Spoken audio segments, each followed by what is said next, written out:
Correct టైంకే వచ్చారు. 10 ఏళ్లుగా పక్కింట్లో ఉండి చూస్తూనే ఉన్నారుగా. వెనకడుకోడు చెంబు తీసుకుని దున్నపోతు కింద పాలు పిండటానికి ట్రై చేశాడు.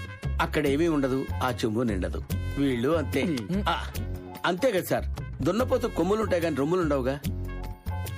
భూమిలోంచి తీసేటప్పుడు వజ్రాలు కూడా వీళ్లలాగే మట్టి కొట్టుకుని ఉంటాయి. వాటిని బాగా రుద్ది శుద్ధి చేస్తే ప్రపంచానికి ఉపయోగపడతాయి.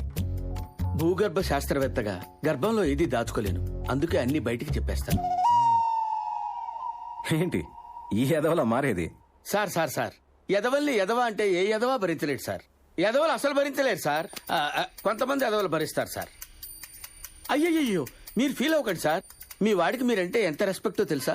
మొన్న మా ఇంటి ముందు నిలబడి 7వ సిగరెట్టో 8వ సిగరెట్టో కాలుస్తున్నాడు సార్. అంతలో మీ కారు చాగింది. వెంటనే సిగరెట్ కింద పడేసి ఎడంకాలతో దాన్ని కసకసా నలిపేసి పక్కనున్న తులసి మొక్క నుంచి 4 ఆకులు తీసుకుని నోట్లేసుకుని కసకసా నవ్వులుతూ మీ ముందుకు వచ్చి నిలబడ్డాడు సార్, స్మెల్ రాకుండా.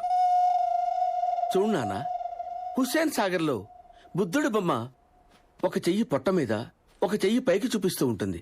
దాని మీనింగ్ ఏంటో తెలుసా? ఆ నీళ్ళు పొట్టలో పోతే పైకి పోతారని. అబ్బా, మీ వాడికి పిచ్చ క్లారిటీ ఉంది సార్. ఆ జోకులు ఆపు, ఆయన చూసి నేర్చుకోండి. సారీ సార్, నేనంత గొప్పవాడిని కాదు. ఊటీ